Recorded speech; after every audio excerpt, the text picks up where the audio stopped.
Welcome to Allies or Enemies. This time, we are looking at Viticulture World, a cooperative expansion for viticulture, designed by Mihir, Shah and Francesco Testini, with art by Andrew Bosley.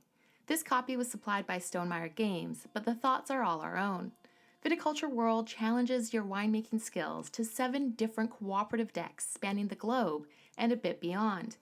Instead of duking it out in the vineyards of Tuscany, your meeples will now be donning adorable tiny hats as they wet whistles while teaching their winning ways to worthy wine workers worldwide. The heart of the game will be familiar to viticulture vets, but there is enough new here that it's worth taking a quick look at how it works before we dive too far into the box. Viticulture World takes all of the basic mechanics and actions of viticulture and tweaks them slightly with a new board and cooperative focus. First, the board is now split into 2 even seasons, and all of the spaces now have room for innovation tiles, which upgrade actions or allow unlimited workers to take an action. Players also start with 4 regular workers, with 2 designated for spring and 2 for winter, as signified by their jaunty hats. If you choose to remove these hats at the train worker space, you free them up to work in any season and also to receive oval innovation bonuses. But the biggest change are the modular continent decks. All 7 of these will impact the game in very different ways and either help or impede your ultimate goal of reaching 25 points per player and 10 influence as a team within the 6-round time limit. There are other tweaks like the new wake-up track and the very important buy influence action, but for the most part, this will feel like a tighter version of viticulture with the extra layer of guiding goals and events that will ultimately separate the greatest growers from those that just can't cut it. When you talk about Viticulture World, you need to start with the hats. These yellow and blue chapeaux are both adorable and functional. They fit surprisingly well, just enough to stay put, but not so much that they get stuck, and they instantly solve the problem of adding seasonal workers without a ton more meeples. Also a clever fix are the black bordered cards that replace a few of the older cards in the game. These cards are identical to the old cards, but make it easy to remove the few that aren't compatible with the new game on the fly. The new cards are also nice, with artwork by the always terrific Andrew Bosley.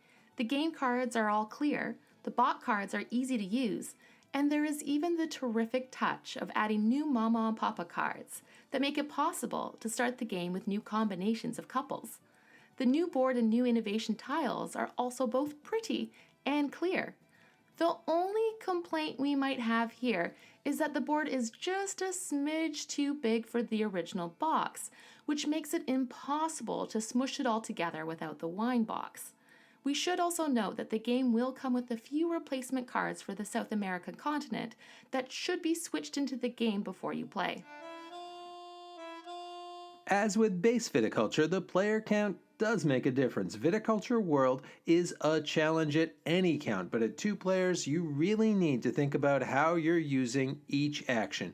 The game does shift the goal a bit by spotting you 3 influence points in 2 and 3 player games, but even with that bonus, you still need to make every choice count. At 3 players, you do have a few more actions each turn, but you also have another player that needs to get 25 fame, and more of a logjam on spaces, as only the first space of each action can be used, at least until you add those sweet innovation tiles.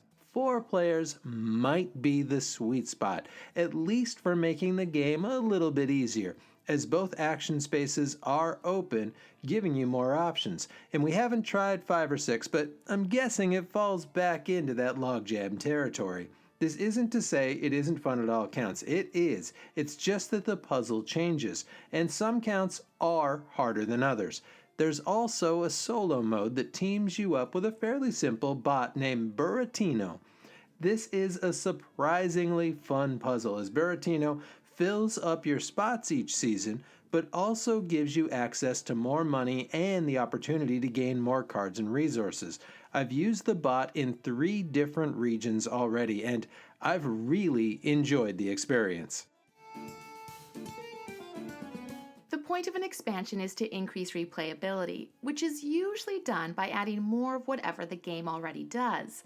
But Viticulture World goes an interesting route by taking the nuts and bolts and then redirecting it to what is kind of a different game in the same world.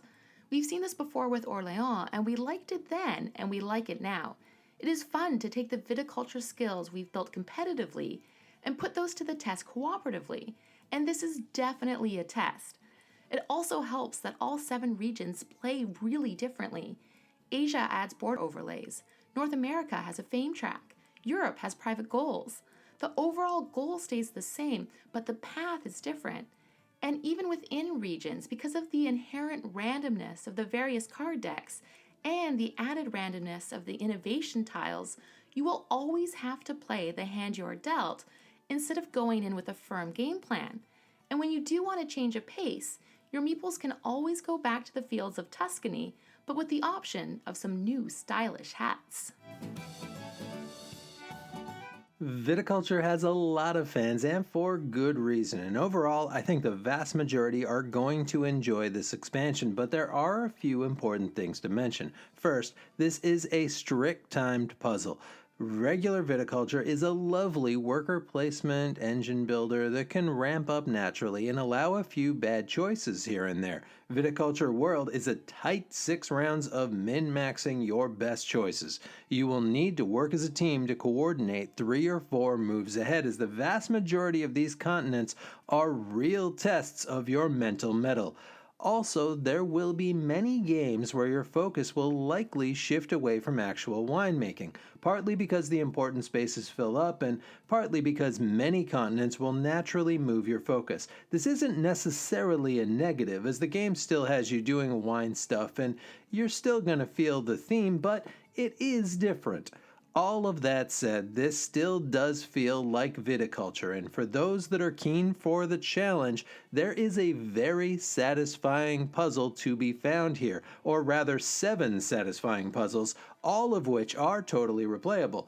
We wouldn't recommend this for newbies, however, as you will need to have a fair knowledge of viticulture already, and be ready for a brain-burning co-op challenge, but for those that are up for it, this is a welcome twist on an already excellent system. And that is it. Are you excited for Viticulture World? Have you played it already? And what other brain burner co-ops do you like? And as always, please do like and subscribe, and hopefully we will see you all next time for another game.